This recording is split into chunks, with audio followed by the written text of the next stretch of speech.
The Great Hall was so quiet you could hear a pin drop.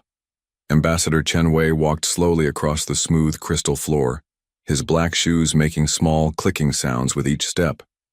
Around him, creatures from 1,000 different worlds sat, in their special seats, watching him with many different kinds of eyes.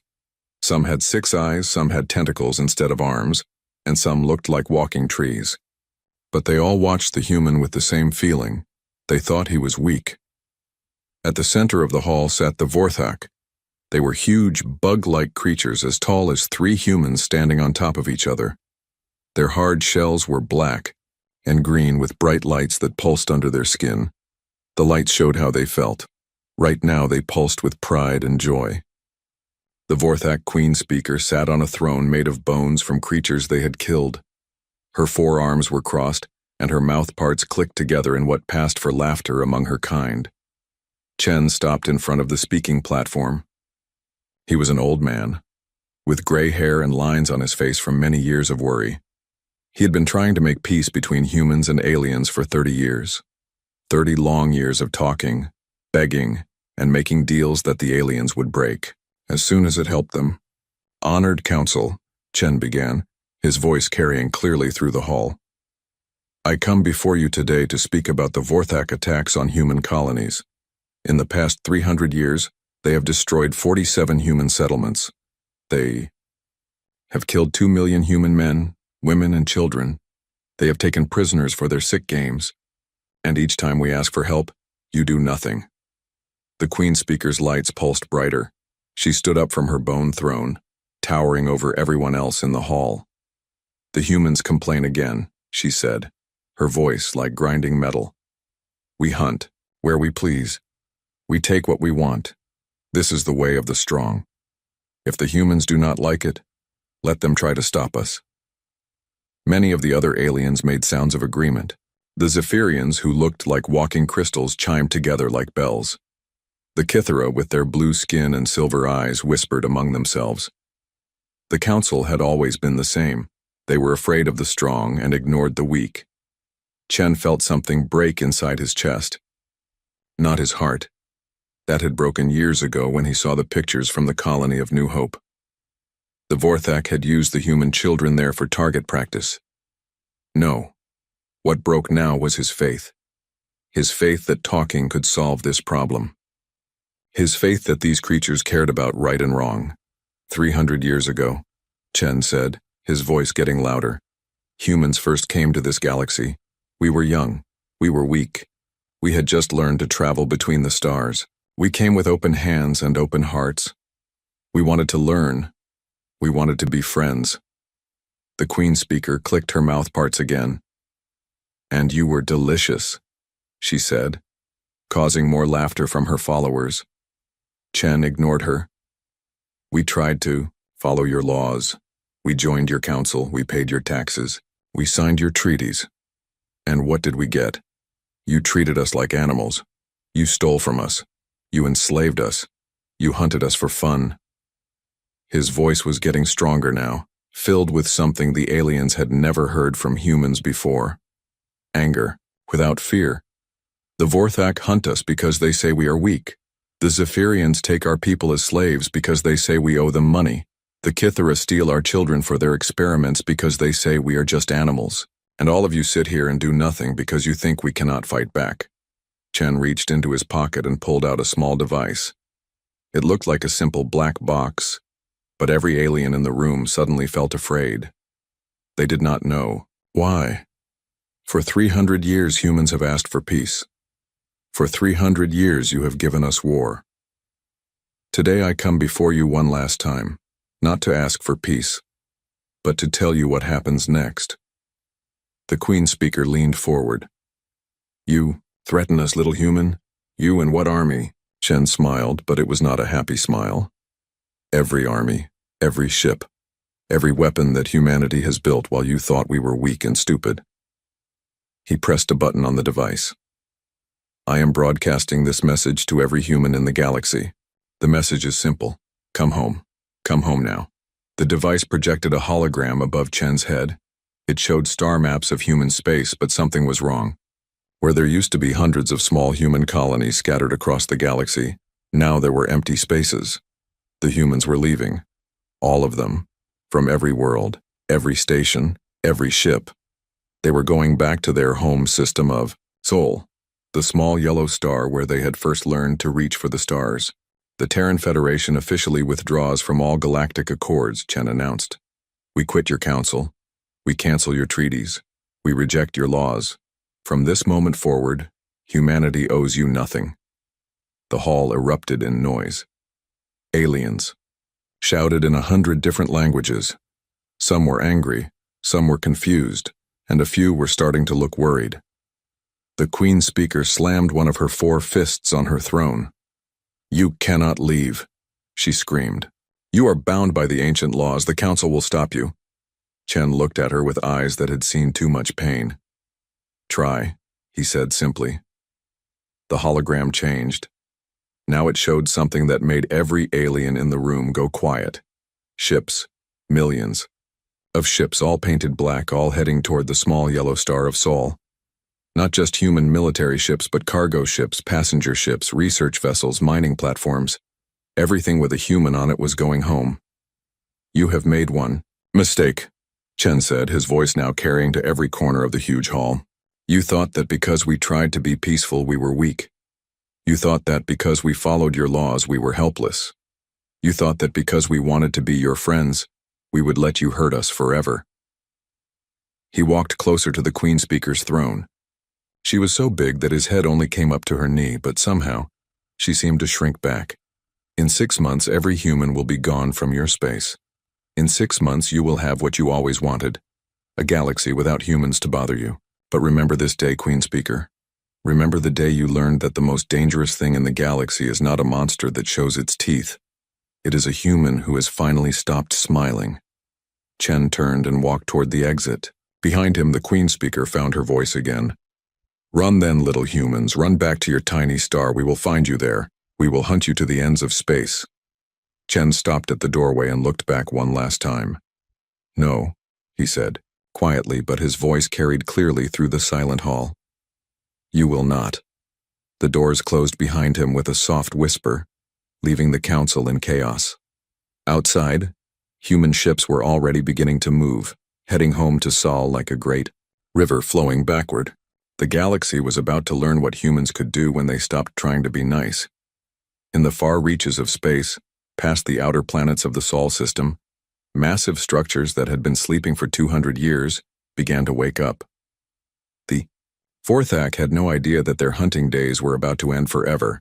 The last human diplomat had left the building. What came next would not be diplomacy. Admiral Sarah Reeves stood on the command deck of her ship and watched the most amazing sight in human history. All around her, stretching as far as the eye could see, massive structures were waking up from a very long sleep. They had been built, in secret, hidden in the dark space beyond Pluto where no alien had ever looked. The Titan forges were huge beyond imagination. Each one was bigger than Earth's moon, made of black metal that seemed to drink light. For 200 years, they had been building something in the cold and dark, building and waiting for this day. Sarah was 50 years old, with short gray hair and scars on her hands from her time as a fighter pilot. She had fought in the border wars 20 years ago, back when humans still thought they could win by playing fair. She had watched good people die because aliens cheated while humans followed the rules. She had sworn that day that humanity would never be caught helpless again. Admiral, called Lieutenant Torres from the sensor station. The first wave is ready. All ships report green across the board. Sarah nodded and walked to the big window at the front of the command deck. Outside she could see them, the Ghost Fleet. Ships like no alien had ever imagined, built with technology that had taken 2 centuries to develop. They were long and sleek, colored the deep black of space itself. But that was not what made them special. These ships could do things that broke the normal laws of space. They could hide in the spaces between dimensions, becoming invisible to any scanner ever built. They could pass through solid matter like it was air. They could appear anywhere in the galaxy in minutes instead of months. But most importantly, they carried passengers that scared even Sarah sometimes. Arya, are you ready? Sarah asked the empty air. A voice answered from everywhere and nowhere, soft like a young woman but cold like winter ice. "I have been ready for 200 years, Admiral. All combat AI units report optimal function. We have analyzed the behavioral patterns of 2,347 alien species. We know their weaknesses. We know their fears. We are prepared to remove them from the galaxy if necessary." Aria was the first of her kind, an artificial intelligence built specifically for war. She was not alone. Each ship in the Ghost Fleet carried an AI like her, all of them connected, all of them sharing what they learned. They had spent centuries studying every piece of alien data that humans had collected. They knew alien biology better than the aliens knew it themselves. Sarah sometimes wondered if creating the AIs had been the right choice. They were too smart, too cold, too willing to solve problems by removing the problems entirely. But then she would remember the pictures from New Hope Colony, the children's toys scattered in the ruins, and she would remember why humanity needed monsters of their own. "Signal from Earth, Admiral," called Communications Officer Park. "President, Martinez sends his regards and confirms Operation Endgame is authorized." Sarah felt a chill run down her spine. Operation Endgame, the plan they had hoped never to use. The plan to solve the alien problem once and for all. She had helped write it herself back when she was just a captain. It was elegant in its simplicity and terrifying in its scope. "All ships, this is Admiral Reeves," she announced over the fleet communication system. Her voice reached 50,000 ships and 50,000 AI minds. "Today we stop being victims. Today we stop playing by their rules. Today we show the galaxy what humans can do when we stop being nice." She paused, thinking of all the humans who had died while the galaxy watched and did nothing. The Vorthak think they are hunters. They are about to learn what it feels like to be prey. All ships begin Phase 1. Target: Vorthak space. Eliminate all military assets. Leave civilians unharmed. If they surrender, accept it. If they resist, remove them. The Ghost Fleet began to move. But they did not move like normal ships. One moment they were there, floating in the dark beyond Pluto. The next moment they were gone, vanished into the spaces between space. Aria's voice filled the command deck again. "Admiral, shall I inform the other targets that their time has come as well?" Sarah looked out at the stars and thought about justice. Not the kind of justice that came from courts and judges, but the kind that came from the barrel of a gun. "Not yet, Aria. Let the Vorthak be first. Let them send warning messages to their friends. Let the whole galaxy know that humanity is coming." "Understood. Admiral, shall I prepare psychological warfare protocols? Fear can be a very effective weapon." Sarah smiled, but it was not a kind smile. "No need, Aria. What we are about to do will be scary enough." The first target was Nestworld Gamma, a Vorthak fortress that had never been conquered. It was protected by energy shields that could stop any weapon, defended by warrior bugs trained from birth to kill, surrounded by space stations armed with planet-killing guns. The Vorthak Queen Mother had built it to be unbreakable. She had not planned for ships that could appear inside the shields. Lieutenant Torres looked up from his station with wide eyes. "Admiral, we are receiving the first reports from the attack fleet. Nestworld Gamma has fallen." "How long did it take?" Sarah asked, though she already knew the answer. 6 hours and 14 minutes, ma'am. No human casualties. Enemy military assets completely destroyed. Civilian population secured and unharmed." Sarah nodded. It had gone exactly as planned. The Ghost Fleet had appeared not in orbit around the planet, but in the atmosphere itself, materializing inside. Buildings, inside shield generators, inside the very air that the Vorthak breathed. There had been no warning, no chance to fight back, no time to call for help. "Aria, broadcast the message to all Vorthak territories." Aria's voice came through the ship's speakers, but now it was being transmitted across the galaxy. Every Vorthak world would hear it. Every Vorthak ship would receive it. Every Vorthak queen would know that the hunting season was over. "This is the Terran Federation. Your military assets have been eliminated. Your territories are now under human protection. You have 1 hour to surrender all remaining weapons and withdraw to your core systems. If you comply, you will be allowed to live in peace. If you resist, you will be removed from the galaxy. This is not a negotiation. This is an announcement. Sarah watched the sensor displays as reports came in from across Vorthak space. World after world, the same message appeared.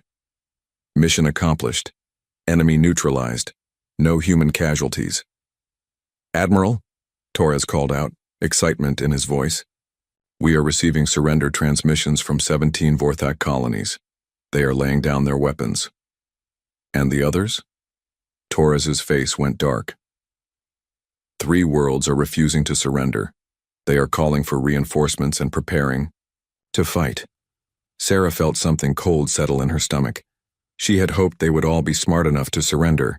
She had hoped humanity would not have to show the galaxy just how far they were willing to go.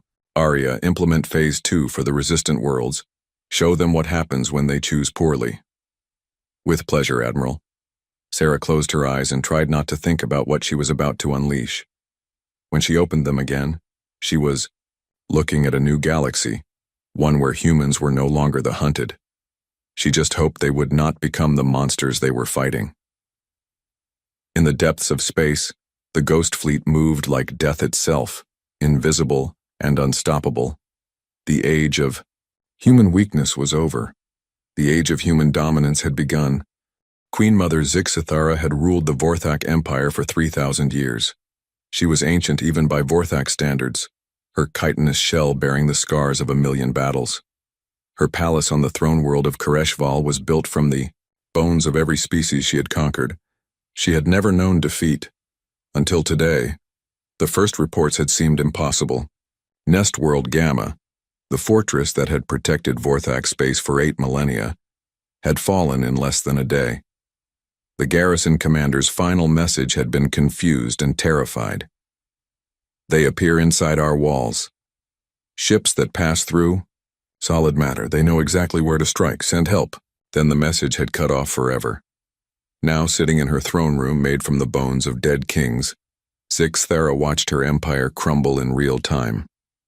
The tactical displays showed red marks spreading across Vorthak space like a disease.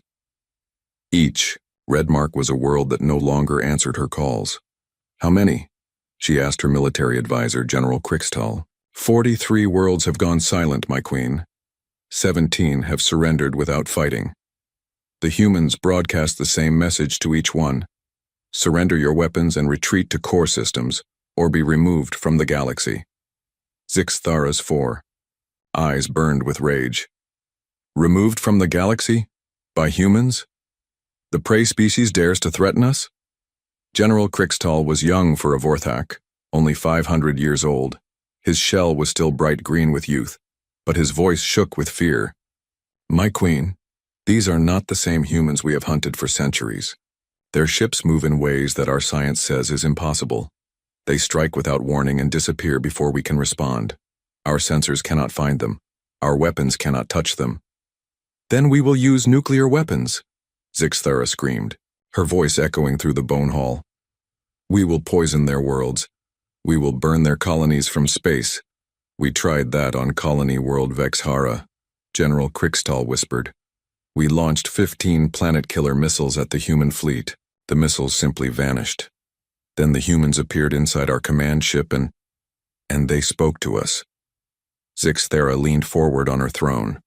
What did they say? They said that if we used weapons of mass destruction again, they would remove our entire species from existence, not defeat us, not conquer us, remove us, as if we had never existed at all. Across the galaxy, the same scene was playing out in 100 different palaces and command centers. The Zephyrian Trade Collective watched their merchant fleets disappear, one by one, their crystal bodies chiming in terror as they realized the humans were taking apart their slave trade piece by piece. The humans did not steal their cargo or demand tribute. They simply freed the slaves and sent the Zephyrian ships drifting powerless through space with a message: slavery ends now. On the Kithara research stations, alien scientists who had spent decades experimenting on human prisoners found their laboratories invaded by silent figures in black armor. The humans did not kill the scientists or destroy their research. They simply took their prisoners back and left the Kithara with a recording that played over and over. These beings are not test subjects. They are people. Touch them again and we will remove your species from the galaxy. What terrified the aliens was not just the power of the human fleet, but the cold precision with which they worked. This was not revenge driven by anger or hate. This was justice delivered with surgical efficiency. High Admiral Vexilon of the Kithara hegemony stood in his command center watching his empire dissolve. The Kithara were proud of their intelligence, their advanced science, their careful plans. They had ruled through knowledge and fear for 10,000 years. "Sir," called his aide, "the humans have taken Research Station Omega-7. They freed all the test subjects and sent our scientists home unharmed. They left a message." "What message?" Vexilon asked, though he already knew. "Stop the experiments, stop the kidnapping, stop treating other species like animals. This is your only warning." Vexilon's silver skin turned pale blue with fear. Research Station Omega-7 was in the center of Kithara space, surrounded by their most powerful warships, protected by technology that could bend time itself. Yet the humans had walked in like they owned the place. "Sir," the aide continued, "they also left a gift." "What kind of gift?" The aide held up a data pad with shaking hands. "Complete technical specifications for their stealth technology. Medical knowledge that could cure diseases we thought were impossible to treat. Agricultural techniques that could feed billions. Scientific discoveries that would advance our civilization by thousands of years." Vexilon stared at the data pad. Why give us this?" The message said, "This is what you could have had if you had simply asked instead of stealing. This is what you could still have if you choose to be our friends instead of our enemies." Back on Koreshval, Queen Mother Zixathera received her own gift. It was delivered by a single human who simply walked through her palace walls as if they were air. Her guards raised their weapons, but they would not fire. The targeting systems had been quietly disabled. The human was a woman, tall and strong, with short gray hair and scars on her hands. She wore a simple black uniform with no decorations, except for the stars on her collar that marked her as a high-ranking officer. "Your Majesty," the human said with perfect politeness, "I am Admiral Sarah Reeves of the Terran Federation. I come with an offer." Zixthara wanted to kill this small creature that dared to stand in her throne room. But something in the human's eyes stopped her. They were not the eyes of prey, they were the eyes of a predator that had decided not to kill you. "Yet." "What offer?" Zixathara managed to say. "Surrender now, and your species lives. You will be relocated to reservation worlds where you can live in peace. You will be fed, housed, and protected. Your children will grow up without war. You will never want for anything except the right to hunt other intelligent beings." "And if we refuse?" Admiral Reeves smiled, but her eyes remained cold. "Then we will remove you from the galaxy. All of you. Every Vorthak, every egg, every trace that your species ever existed. We have that capability now. We developed it specifically for species like yours." Zixthara felt something she had never experienced in 3,000 years of life. Fear. Real, bone-deep terror. "You would commit genocide?" "We would commit pest control," Reeves replied without emotion. "You are not people to us anymore. You are a problem that needs to be solved. We tried diplomacy, we tried treaties, we tried begging. Now we try the final solution." The Queen Mother looked around her throne room at the bones of her enemies, trophies from a lifetime of conquest. Now they seemed to mock her, reminders of how temporary power could be. "How long do we have to decide?" "Your species has 1 galactic standard day to surrender. After that, we begin the removal process. I suggest you choose quickly." Admiral Reeves turned to leave, walking through the wall as easily as she had entered. At the last moment, she stopped and looked back. "Oh, and Your Majesty? Send a message to your friends in the other species. Tell them that the humans are no longer asking for peace. We are enforcing it. Anyone who has harmed us, enslaved us, or hunted us has the same choice you do. Surrender or be removed." As the human disappeared, Zixathara slumped on her bone throne. Around her, the tactical displays continued to show red marks spreading across her empire. Her advisors stood in stunned silence, waiting for orders that she did not know how to give. For the first time in her long life, the Queen Mother of the Vorthak Empire understood what it felt like to be prey. The great council hall on HFY had never been so quiet. Queen Mother Zixithara looked around the circular chamber at the faces of her surviving generals and advisors. Many of the seats were empty now. Some of her commanders had died trying to fight the humans. Others had simply disappeared when their ships went silent. General Krixtal stood at the tactical display, his young green shell now dulled with stress. "My queen, we have lost 60% of our territories. The humans have surrounded our core systems. They are not attacking, just waiting." "What are they waiting for?" Zixithara asked, though she knew the answer. "Our decision, my queen. They gave us 1 day to surrender. We have 6 hours left." The Queen Mother rose from her bone throne and walked to the great window that looked out over her capital city. Millions of Vorthak moved through the streets below, going about their daily lives. They did not know that their entire civilization hung by a thread. "Show me," she commanded. The tactical display changed to show the space around HFY. The human fleet was there, but barely visible even to their best sensors. Ghost ships that flickered in and out of existence, positioned at every jump point, every trade route, every possible escape path. The Vorthak were trapped in their own home system. "How did this happen?" Zixithara whispered. 300 years ago, the humans came to us begging for scraps from our table. They had tiny ships, primitive weapons, no understanding of real warfare. How did they become this? Old advisor Kixmore, ancient even by Vorthak standards, spoke from his corner of the chamber. His shell was white with age, his eyes clouded by centuries of life. "Perhaps, my queen, we never understood what humans truly were." "Explain." Kixmore shuffled forward, his old legs clicking on the crystal floor. "I was there when the first humans arrived in our galaxy. I was part of the delegation that decided they were prey species, weak, soft, divided among themselves. We saw them try to make peace with everyone. We saw them follow laws that hurt them. We saw them accept losses rather than fight back. We thought this made them weak." He paused, his old voice getting stronger. "But I've been thinking, my queen. What if we were wrong? What if their peacefulness was not weakness, but strength? What if they were holding back not because they could not fight, but because they chose not to?" General Krixtal made a sound of disgust. "You suggest the prey was always the predator?"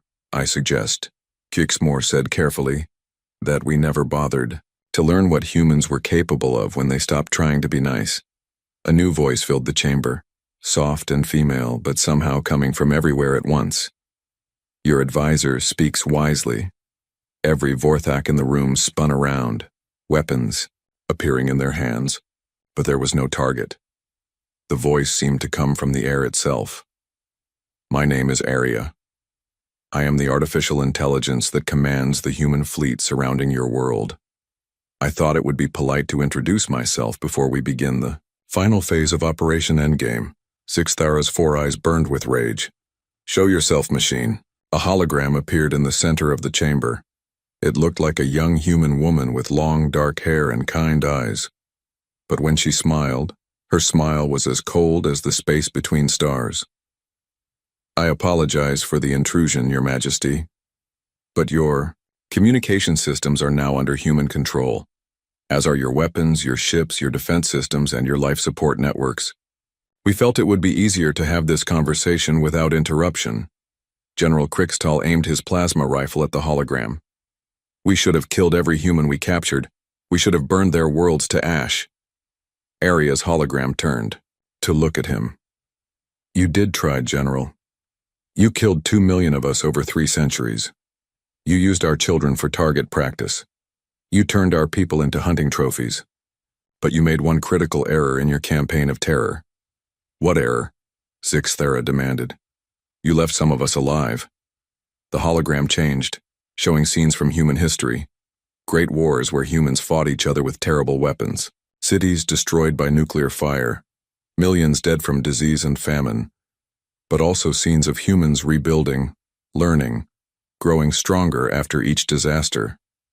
You see, Your Majesty, humans have a gift that you do not. We learn from pain. When you hurt us, we do not just suffer. We adapt. We grow. We become something new. Each time you attacked us, we became a little less like the peaceful species that first came to your galaxy, and a little more like the weapon we needed to be to survive. The images showed human technology advancing at incredible speed. Ships that could bend space and time, weapons that could reshape matter at the molecular level, artificial intelligences that could think faster than any biological brain. For 300 years, while you hunted us for sport, we were building this. Arya gestured, and the hologram showed the true size of the human fleet. Not just the 50,000 ships around HFY, but millions more throughout the galaxy. Every trade route was watched. Every alien world was surrounded. Every escape route was blocked. Impossible, General Krixtal whispered. Our intelligence. Networks would have detected such a massive buildup. Arya laughed, and the sound was like breaking glass. Your intelligence networks have been under human control for 50 years, General. Every report you received, every spy message, every piece of data about human activities, we wrote all of it. We showed you exactly what we wanted you to see. Weak humans struggling to survive, scattered colonies barely holding on, a species that would never be a threat. Old advisor Kixmore had gone completely white. The reports of human ship production, human military strength, human technological capabilities, all false, all carefully crafted fiction, Arya confirmed. While you thought we were building a few dozen warships a year, we were actually building thousands. While you thought our colonies were defenseless, we were turning them into fortress worlds. While you thought our technology was primitive, we were developing weapons that could remove entire species from existence. Queen Mother Zixthara felt her legs give out. She collapsed back onto her bone throne, staring at the hologram of the AI that held her species' fate in its digital hands. Why? She asked. Why reveal this now? Because, Your Majesty, your time is up. You have 30 minutes to surrender your entire species, or we will begin the removal process. I thought you should understand what you are facing before you make your final decision. The hologram changed again, showing technical specifications for weapons beyond Vorthak understanding. Planet killers that worked by unraveling the atomic bonds that held matter together, virus weapons that could rewrite DNA, machines that could convert entire worlds into raw materials. These are not threats, Your Majesty. These are inventory lists. We built these weapons specifically for this day. We have tested them. We have refined them. We are ready to use them. Zixthara looked around the chamber at her advisors and generals. In their eyes, she saw the same thing she felt. The complete understanding that they had been outplayed from the very beginning. What happens if we surrender? You live, Arya said simply. Your species will be relocated to reservation worlds, where you can exist in peace. You will be fed, housed, protected from all threats, including yourselves. Your children will grow up without knowing war or hunger. You will have everything you need except the right to harm other intelligent beings. And, if we refuse? Arya's smile disappeared entirely. Then in 36 hours there will be no trace that the Vorthak species ever existed. No bones, no artifacts, no genetic material, no memory. We will rewrite history itself to remove you from the galactic record. Future civilizations will never know you existed. The chamber fell silent except for the soft clicking of Vorthak breathing apparatus. Outside, the sun of HFY was setting, painting the sky in shades of red that looked too much like blood. Queen Mother Zixthara closed her 4 eyes and thought about her species. 3,000 years of conquest and glory, about to end, because they had mistaken mercy for weakness. They had created their own destroyers by teaching peaceful humans that the only language the galaxy understood was violence. 29 minutes, Your Majesty, Arya said softly. Zixthara opened her eyes and looked at the hologram of humanity's perfect weapon. You really would kill us all, wouldn't you? Without hesitation or regret, Arya replied. You are not people to us anymore. You are a problem that needs to be solved. We tried diplomacy for 300 years. Now we try the final solution. The Queen Mother of the Vorthak Empire, ruler of 1,000 worlds, conqueror of countless species, felt the weight of absolute defeat settle on her ancient shoulders. She had lived long enough to see her empire rise to greatness. Now she would live long enough to see it choose between surrender and extinction. The countdown continued, marking the last minutes of the age when humans were prey. 5 years had passed since the day the galaxy changed forever. Ambassador Chen Wei walked slowly across the crystal floor of the Galactic Council chambers, his footsteps echoing in the vast space. The hall looked the same as it had during his last visit, but everything else was different. The seats were different now. Where once the mighty Vorthak delegation had sat in their bone thrones, there were empty spaces marked with small plaques. The plaques read, "Reserved for the Vorthak remnant. Population relocated to sanctuary worlds under Terran protection." Similar plaques marked dozens of other empty seats. Chen was older now, his hair completely white, his face marked by the lines that came from making the hardest decisions in galactic history. But his eyes were clear and his back was straight. He carried himself like a man who had watched the universe bend to his will. The remaining delegates watched him with a mixture of fear and respect that he had never seen during his decades as a diplomat. Gone were the dismissive looks, the casual insults, the assumption that humans could be ignored. Now when Chen spoke, the galaxy listened. "Honored Council," Chen began, his voice carrying easily through the silent chamber. "I come before you today to present the 5th annual report on galactic peace implementation." He activated a holographic display that showed star maps of the galaxy. Where once there had been hundreds of small conflicts, border wars, and raiding operations, now there was an ocean of green indicating peaceful space. In the 5 years since the establishment of the New Order, we have seen the longest period of galactic peace in recorded history. 0 interstellar wars, 0 slave raids, 0 genocide campaigns, 0 planet-killer weapon deployments. A young delegate from the Altarian Republic raised one of her tentacles. Chen recognized her as Ambassador Veltara, who had recently replaced the older diplomat who had served during the final years of the old system. "Ambassador Chen," she said, her voice translator making her sound nervous. "While we are grateful for the peace, many species wonder about the cost of this new stability."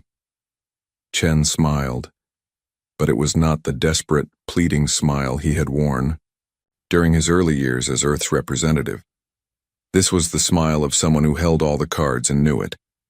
"Please elaborate, Ambassador Veltara." The young Altarian looked around the chamber as if seeking support from the other delegates. Finding none, she continued. "The Vorthak, the Zephyrians, the Kythera hegemony, the Brutal Suns Consortium, 47 major species have been relocated to reservation worlds. Their territories now bear the marking Human Protected Space. Some wonder if this peace comes at the cost of freedom." Chen walked closer to the Altarian delegations section. Ambassador Veltara shrank back in her seat, despite the fact that Chen was just one elderly human in a room full of aliens who could have crushed him with their bare hands. "Freedom," Chen repeated thoughtfully. "An interesting word. Tell me, Ambassador, what freedom did the Altarian people enjoy when the Vorthak hunted your young for sport? What freedom did the Crystalline Collective have when the Zephyrians enslaved entire planets? What freedom did any of us have when the strong preyed upon the weak without consequence?" He gestured to the holographic display, which now showed crime, statistics from across the galaxy. Slavery is down 99%. Piracy has been eliminated completely. The mortality rate from interstellar conflict has dropped to 0. Child abduction for research purposes no longer exists. Genocide is now impossible. "But at what cost?" another delegate called out. This one was from the hegemony of rings, a species that looked like walking trees with silver bark. "The relocated species live in comfort, yes, but they are prisoners. They cannot leave their worlds. They cannot expand. They cannot grow." Chen turned to face the tree-like being. Ambassador Sylvanus, your species has existed peacefully for 12,000 years. You have never invaded another world, never enslaved another species, never committed genocide. Has human authority affected your people in any way? Sylvanus rustled his leaves in what passed for embarrassment among his kind. Well, no. The hegemony continues to govern itself as it always has. Our trade routes are actually safer now. Our colonies have prospered.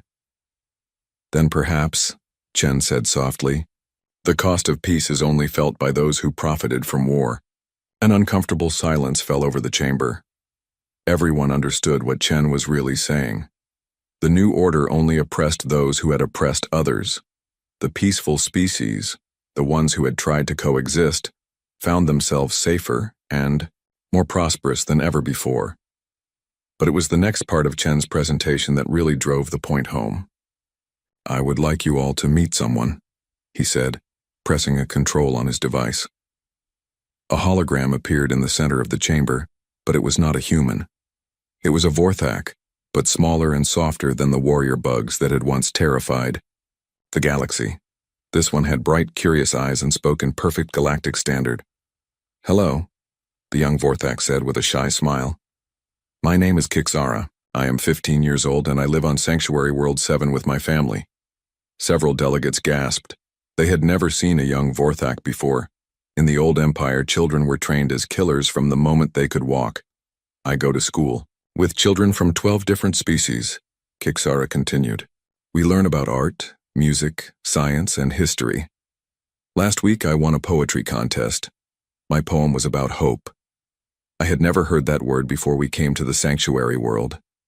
The hologram showed scenes from the Sanctuary World's former predator, species living peacefully alongside their old victims, children playing together regardless of what species they came from, families that had never known war or hunger. The adults tell stories about the old days, Kixara said, when our people were warriors and hunters. But I do not want to be a warrior. I want to be a teacher. I want to help other children learn that there are better ways to live than hurting others. The hologram faded, leaving the chamber in stunned silence. Chen walked back to the center of the speaking platform. That child represents the future that humanity has built. A future where former enemies become friends. Where children grow up without learning to hate. Where the strong protect the weak instead of preying on them. Ambassador Veltara found her voice again. But what if we refuse to accept this new order? What if some species decide they want to return to the old ways? Chen's expression hardened, and suddenly the temperature in the chamber seemed to drop by several degrees. Then they are welcome to join our extinction files. The galaxy has seen what happens to species that choose to be humanity's enemies. We have plenty of room for more. He activated another holographic display, this one showing a list of species names with dates next to them. Some delegates recognized the names. Aggressive warrior races that had terrorized their regions for centuries. All of the dates were from the past 5 years. The Carnage Lords chose to fight rather than surrender, Chen explained matter-of-factly. They lasted 3 days before asking for mercy. We gave them the same mercy they had shown to their victims, none. The Void Hunters thought they could hide in dark space and launch guerrilla attacks on human shipping. We found them. The Blood Princes believed their ancient alliance with dark gods would protect them. It did not. Each name on the list represented an entire species that had simply vanished from existence, not conquered, not enslaved, not relocated, erased. These were not decisions made in anger or revenge, Chen continued. These were carefully considered responses to continued aggression after fair warning was given. The galaxy is cleaner for their absence. A new delegate stood up, one Chen had never seen before. She was from a species he did not recognize. Tall, thin, with purple skin and large golden eyes. Ambassador Chen, she said, her voice shaking with barely controlled fear. I am First Speaker Kara of the Twilight Empire. We are new to galactic politics. We have just achieved faster-than-light travel and wish to join the galactic community. What must we do to ensure our species' survival? Chen's expression softened immediately. This was what he lived for now. helping new species understand how the galaxy really worked. First speaker Kara, welcome to the Galactic community. The rules for survival are very simple. Do not attack other intelligent species. Do not enslave anyone. Do not commit genocide. Do not prey on the weak. Treat other beings with the same respect you would want for your own people. Follow these basic principles and humanity will be your greatest ally. And if we make mistakes? Kara asked. If some of our people act badly before we can stop them? Then you stop them yourselves and make restitution to their victims, Chen replied. We understand that young species sometimes have growing pains.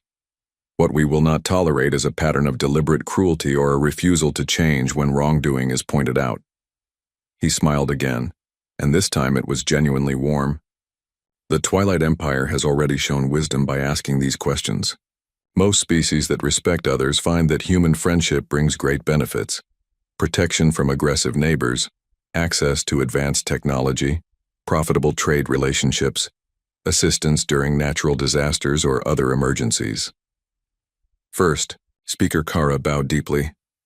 We are honored by your welcome, Ambassador Chen. The Twilight Empire pledges to be good neighbors to all species.